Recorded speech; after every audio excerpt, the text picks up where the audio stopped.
Welcome to Lead with Clarity. This is a space for leaders who want to grow without losing themselves in the process.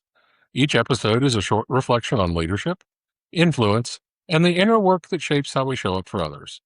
It's not hype, not noise, just clear thinking for the journey of leading well. Today's episode is entitled Move Authority to the Information. Here we go.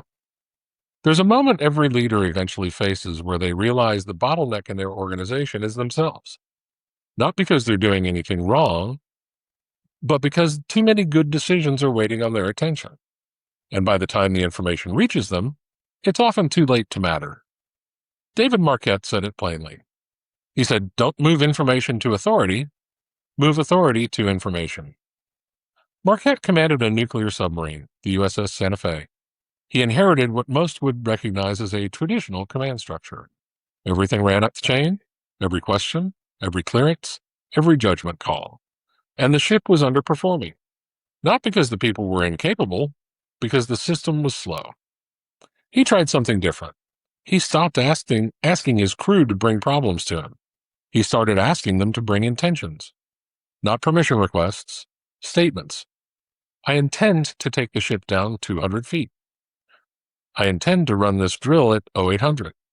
His job was to make sure the intention was sound and then to get out of the way. That's the refrain. He did not delegate more. He redesigned where decisions lived. The common misread is that this is about trust, as if the answer to a slow organization is just to trust people more. But trust alone is not a strategy. If you push authority down to someone who cannot carry it, you have not empowered them. You've exposed them. The real work is upstream. It is building the conditions in which distributed authority is safe. Clarity of intent, so people know what the mission actually is. Competence, so the person deciding has the skills to decide. And a culture that separates a good decision from a good outcome, because those are not the same thing. When those three things are present, authority naturally migrates toward information. When they are absent, no amount of empowerment language will hold. There's one more thing worth naming. Many senior leaders I've worked with are not consciously hoarding decisions. They're being helpful. Someone brings them a question and they answer it. Someone escalates a problem, they solve it. It feels like leadership. But over time, it teaches the organization to bring problems up instead of solving them across. The discipline is to notice when your helpfulness is actually a form of centralization. And then to ask a different question.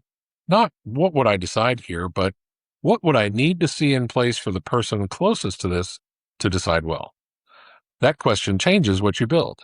It changes who you develop, what you measure, what you praise. It moves you from being the decision maker to being the architect of decision making. None of this is new. Marquet was not the first person to see it.